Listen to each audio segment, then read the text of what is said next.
Boa noite, queridos irmãos, saudações de paz. Decidi aqui fazer essa breve live, falar sobre alguns assuntos de cunho teológico, alguns assuntos bíblicos,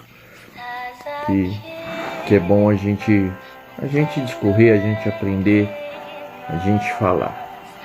E antes de eu entrar no assunto, conforme eu notifiquei, eu vou discorrer sobre o texto de Gênesis capítulo 1, versículo 1, versículo 2 e versículo de número 3. Eu ainda não sei de que forma, porque eu sou um pouquinho leigo nessas ferramentas de internet, mas eu vou procurar de alguma forma deixar aí nesse perfil gravado esse vídeo. E se você puder, compartilhe com alguém que tenha alguma dúvida, quer saber um pouquinho sobre esse assunto, ok?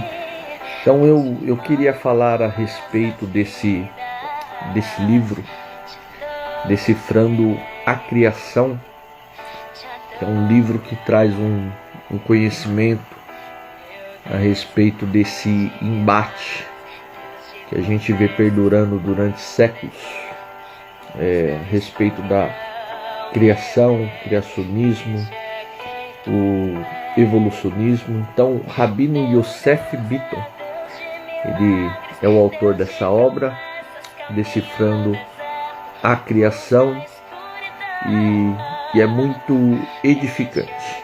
Então eu indico aqui esse livro para que você possa adquirir esse exemplar que trará um enriquecimento ao seu conhecimento. Então, Gênesis capítulo 1, versículo 1, versículo 2, versículo 3, que diz que no princípio criou Deus os céus e a terra. A terra era sem forma, friso, sem forma e vazia. Havia trevas sobre a face do abismo, e o Espírito de Deus se movia ou pairava sobre a face das águas. Então disse Deus: haja luz, e houve luz. Então, de forma introdutória e resumida, eu queria pontuar a respeito desse embate do criacionismo e o evolucionismo. A gente nota que isso tem sido ensinado hoje nas escolas, às nossas crianças, e parece que essa visão do evolucionismo ela tem vindo com muita força. E nós, como cristãos, nós como temos a crença num Deus que governa, um Deus que cria todas as coisas, nós defendemos a tese do criacionismo. Então aqui eu cito duas frases que nos traz essa percepção científica. Haja vista Louis Pasteur, que é o idealizador do leite pasteurizado, ele disse que muita ciência aproxima o homem de Deus e a pouca ciência afasta o homem de Deus. Então, quanto mais a gente busca a ciência, mais se aprofunda, mais a gente se aproxima de Deus, porque a ciência ela revela a Deus. Um cientista por nome de George Smoot, ele disse que observamos a mais antiga e a mais desenvolvida estrutura jamais vista no universo primitivo. Estas foram as sementes primordiais das atuais estruturas, tais como as galáxias, grupos de galáxias e assim por diante. E ele conclui dizendo: bem, se você é religioso, é como se visse a face de Deus. Então ele diz que através daquilo que fora criado, é como se visse ou se estivesse vendo a face de Deus. Stephen Hawking, ele diz que desde que surgiu a ideia que o universo tivesse um início, nós poderíamos supor a existência de um Deus criador. Então aqui está falando sobre o princípio de um universo. Gênesis capítulo 1, versículo 1, no princípio. Porque existe a questão do universo ser eterno, ou de sempre existir, estar em constante evolução, e a ideia de que o universo ele teve um ponto de partida, um ponto inicial. A gente vê a teoria do Big Bang, a explosão. Haja vista, a ciência nos mostra que foi tão orquestrado que não existe a possibilidade de não ter alguém manipulando toda a matéria para que estivesse cada coisa no seu devido lugar. Então, Stephen Hawking ele diz que desde que surgiu a ideia que o universo tivesse um início, nós poderíamos supor a existência de um Criador. Então nós adentramos aí no primeiro versículo do livro de Gênesis, capítulo 1, versículo 1, que fala sobre o princípio, ou no princípio. Gênesis ele é da versão da Septuaginta. Septuaginta traz essa ideia do princípio, Gênesis. Haja vista, a Bíblia hebraica não é Gênesis, seria Bereshit.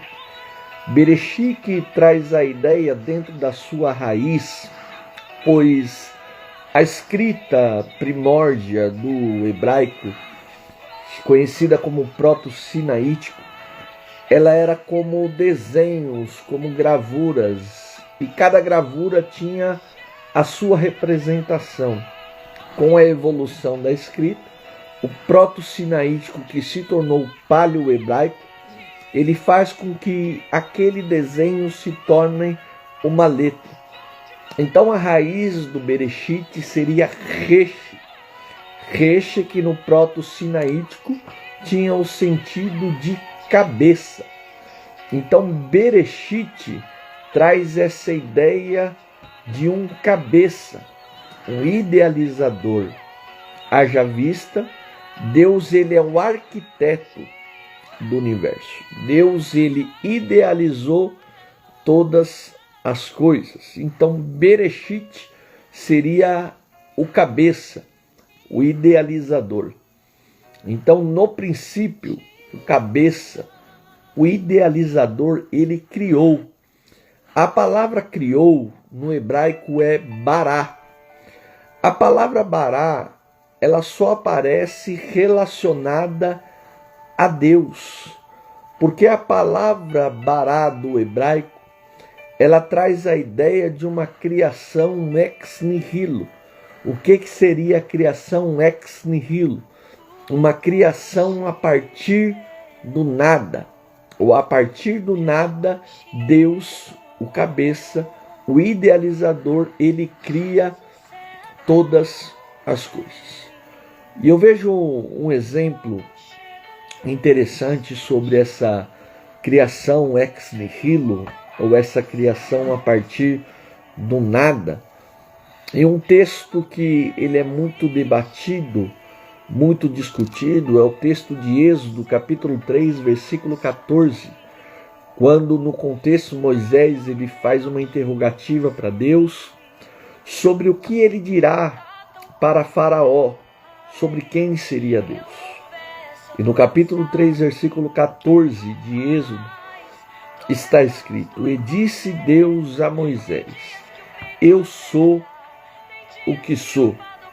No hebraico, Vayomer Elohim El Moshe, Hayer Asher Hayer.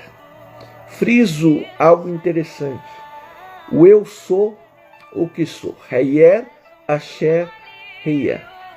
A palavra Hayer, na sua raiz, ela é composta ou tem a mesma raiz que o tetragrama.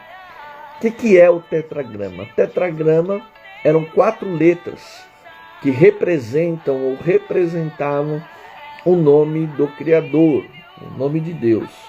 Sendo ela no hebraico Yod, Re, Vav e Re, e transliterado para a língua portuguesa Y, H, W, H. Então esse tetragrama, ele tem o mesmo tronco verbal que Reier, do hebraico, que seria o eu sou. E esse eu sou, essa palavra Reier do hebraico, existem 2 formas de interpretação que são interessantes. Então a primeira forma é a que está sendo mais falada, é a que está mais em evidência, e eu queria falar sobre ela, como a gente está falando sobre a criação, sobre Deus criar algo a partir do nada, eu queria trazer isso ao entendimento dos irmãos. Então, a primeira forma que essa expressão eu sou, ela é interpretada, ela é traduzida, é a forma imperfeita do radical, ou seja, ser, estar, existir. Só que esta palavra classificam ela como estando no tempo futuro, ou seja, eu serei o que serei. Só que no hebraico bíblico nunca nos dá a possibilidade desse reier estar no tempo futuro. Por quê? Serei é a forma conjugada do verbo ser na primeira pessoa do singular, do futuro, do presente e do indicativo, ou seja, indica uma ação ou estado que ocorrerá no futuro e é dita por quem está falando. Em outras palavras, serei significa eu serei e expressa a intenção ou possibilidade de se tornar ou estar em determinado estado.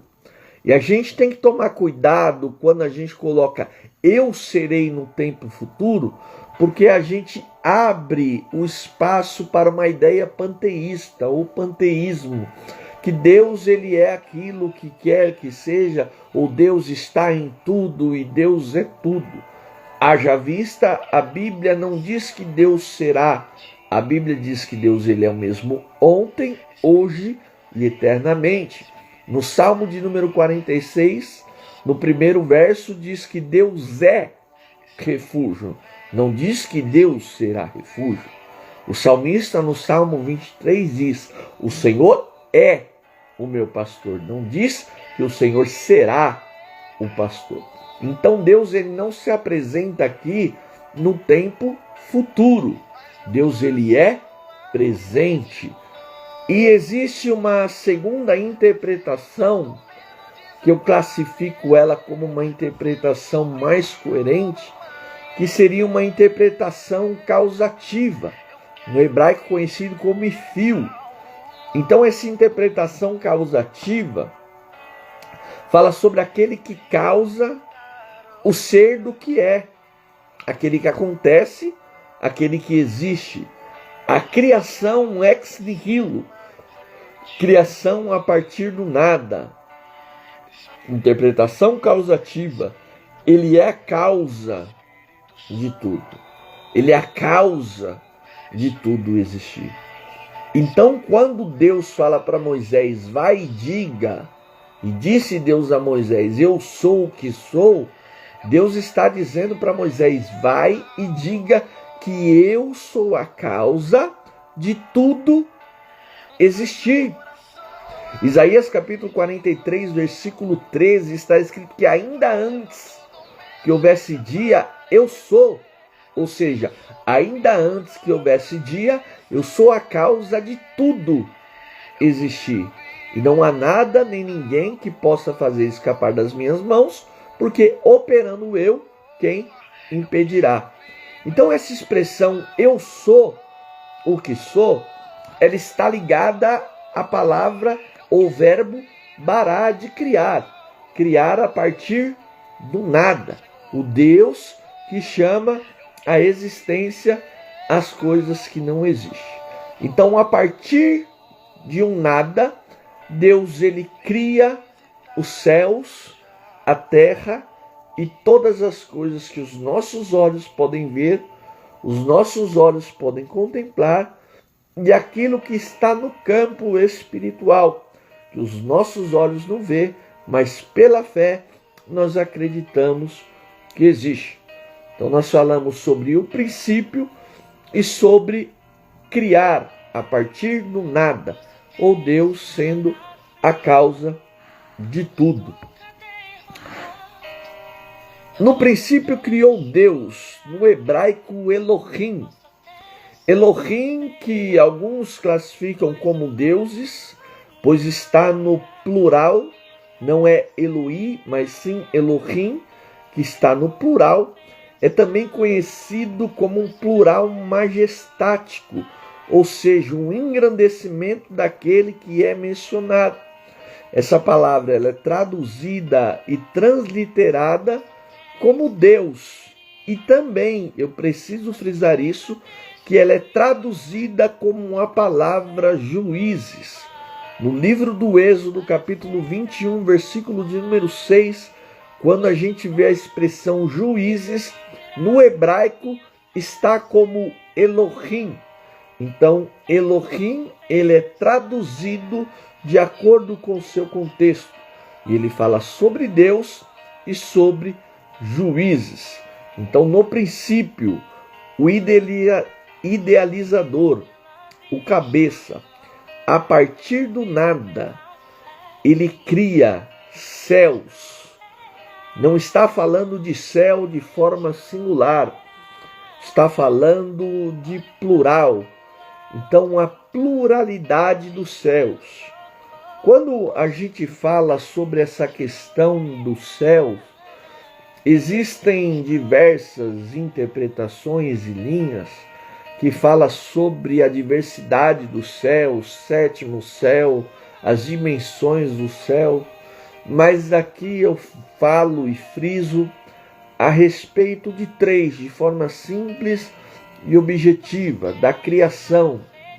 O céu atmosférico, que é esse que nós podemos contemplar, o céu cósmico, que são compostos pelas galáxias, ou o universo em si, e o terceiro céu, que seria o céu da glória inacessível, o céu que o apóstolo Paulo ele faz menção aos coríntios, dizendo que conheceu um homem que se no corpo não sei, lá no capítulo 12, segundo aos Coríntios, conheço um homem que se no corpo não sei, se fora do corpo eu não sei, Deus o sabe, foi arrebatado ao terceiro céu, e lá ouviu, não vai dizer que viu, mas vai dizer que ouviu coisas que não é lícito ao homem contar. Então a gente vê essa pluralidade dos céus, o céu atmosférico, o céu cósmico e o inacessível, ou como a gente fala no nosso meio pentecostal, o céu da glória de Deus, aonde nós iremos viver a nossa eternidade. Irmãos, agora vem um ponto interessante, que é debate, e existe um embate a respeito desse assunto. É um intervalo de tempo entre o versículo 1 de Gênesis e o versículo de número 2. Haja vista, a gente vê: no princípio cria Deus os céus e a terra, ponto. E no versículo 2 fala que a terra era sem forma e vazia. Primeiro ponto, Deus ele faz tudo perfeito, e Deus ele coloca tudo no seu devido lugar. Só que quando a gente lê esse texto no contexto hebraico, a gente vê a expressão de forma diferente, né? Veharetz hayetá tohu vavor. Veharetz, a terra, hayetá, não é que estava, Hayetá é se tornou. E Tohu não vai dizer que ela estava sem forma. Vai dizer que ela estava em estado caótico. Ou seja, Deus ele cria, nessa visão que eu vou colocar aqui, esse intervalo de tempo entre o versículo 1 e o versículo 2, ele cria a terra em estado perfeito, em condição perfeita, só que a terra, no versículo 2, ela se torna em estado caótico. E aí é onde a gente vai falar sobre esse ato entre o versículo 1 e o versículo 2. Então, Russell Norman Champlin, ele fala sobre uma terra primária em seu comentário. Ele fala de uma visão que muitos são adeptos a ela, e eu não quero aqui puxar qual visão eu sou adepto, mas ele fala a respeito de um reino mineral, ou uma terra criada de forma mineral. E tem uma ilustração de um texto bíblico, que alguns têm ela como literal, alguns como de forma figurativa.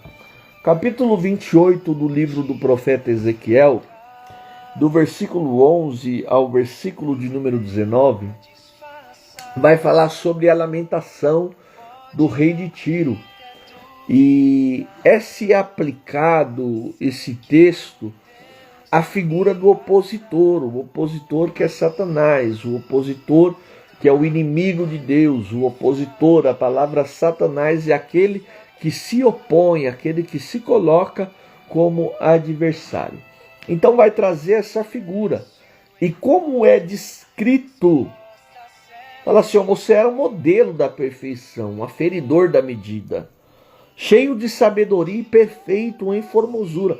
Você estava no Éden, jardim de Deus, e se cobria de todas as pedras preciosas: sardo, topázio, diamante, berilo, ônix, jaspe, zafira, carbúnculo e esmeralda. Então aqui a gente já vê a ideia de uma terra primária, já vê a ideia de um reino mineral. A gente vê essa composição descrita no versículo 13 do capítulo 28, que fala a respeito dessas pedras preciosas. E Deus diz que tudo foi preparado no dia em que foste criado.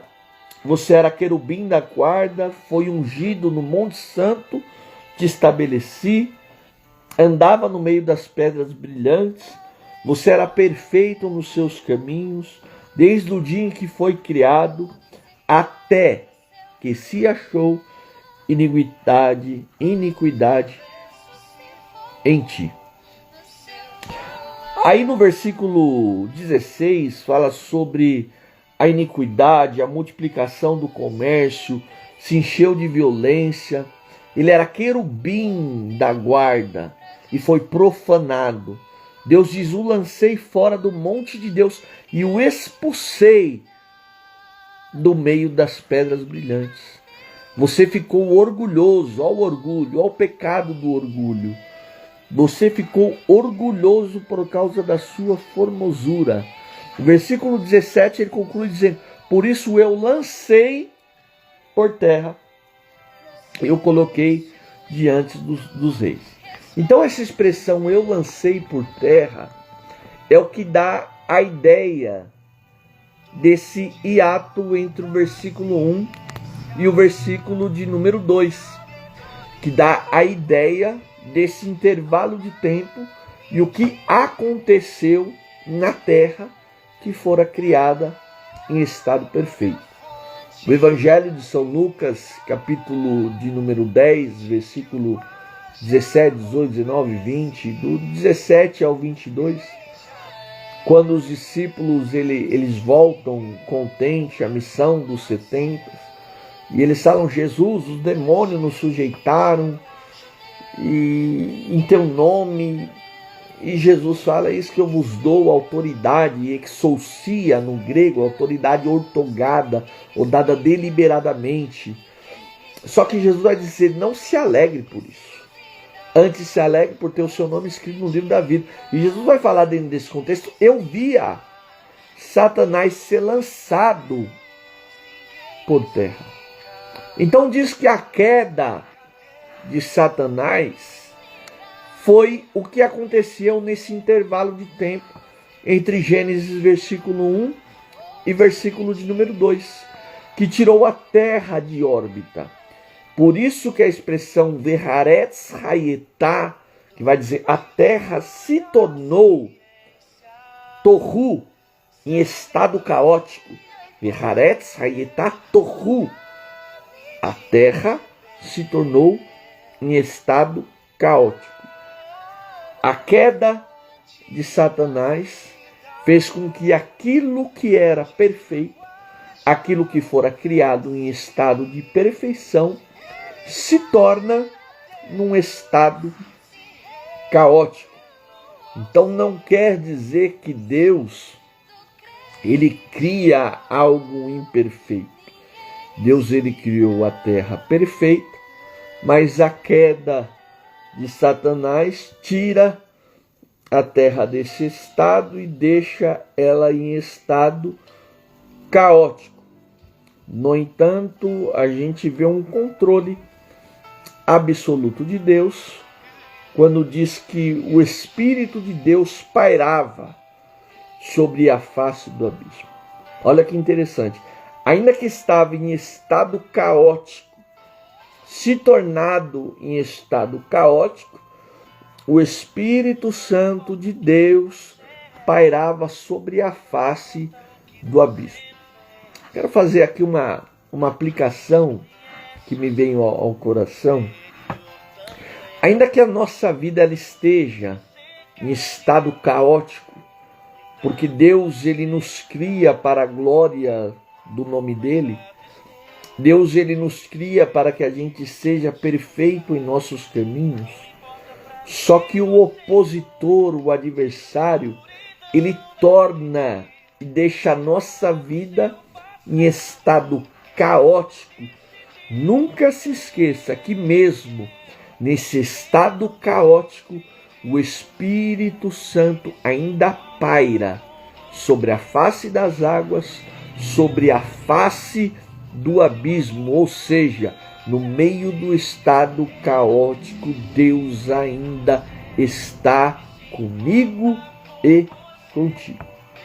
Aí olha que interessante, ainda em Gênesis capítulo de número 1, e eu parto aqui já para encerrar essa live, eu falo do versículo de número 3, a expressão e disse Deus, Vaiomer Elohim, Vaieir Hod, e disse Deus, haja luz.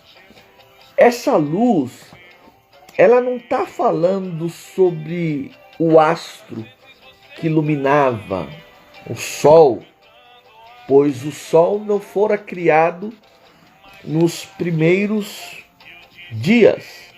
Se a gente for observar o tempo que o sol fora criado, a gente vai ver no versículo de número 14 de Gênesis. E no versículo 3, Deus está falando que haja luz.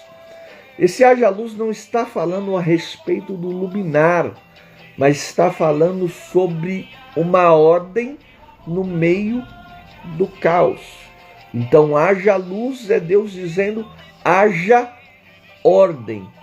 Deus organizando aquilo que estava em estado caótico, aquilo que estava fora do lugar, através da expressão haja luz, Deus, ele coloca todas as coisas no seu devido lugar.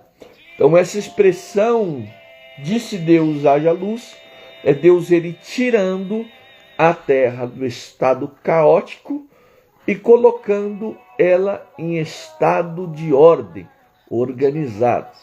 Agora, se a gente observar, a terra que no primeiro estado era um reino mineral, agora já nesse segundo estado, a terra passa a ser um reino vegetal. Haja vista, existem resquícios de um reino mineral na terra, pois a terra ainda é rica em minérios. Só que a partir do versículo de número 3, quando Deus fala haja luz, Deus ele começa a estabelecer a ordem, o firmamento, a separação das águas. Deus ele cria os luminares para fazer separação dos dias, meses e anos, e o reino vegetal.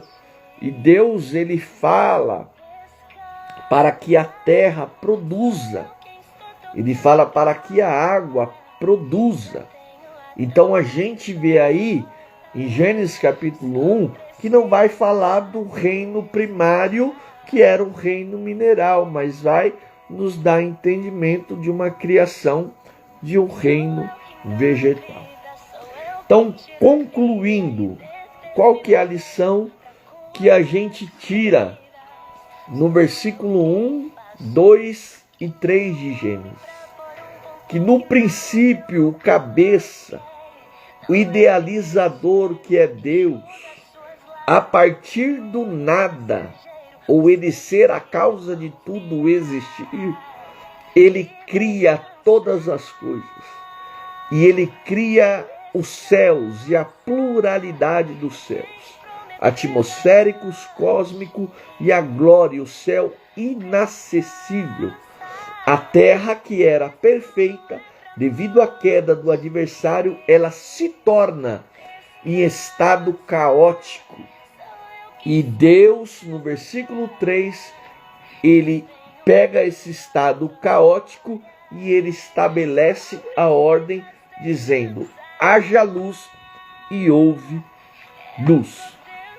Eu espero que você tenha sido abençoado, que você tenha sido edificado através desse vídeo, e que, se você puder, você compartilhe com alguém, compartilhe com seu amigo, compartilhe com um familiar seu, e eu creio que será bênção para as nossas vidas. Eu desejo que Deus te abençoe, Deus abençoe a tua casa, Deus abençoe a tua vida, a tua família, e que você tenha uma noite abençoada na presença daquele que muda o estado caótico para um estado organizado, aonde o nome do Eterno é glorificado.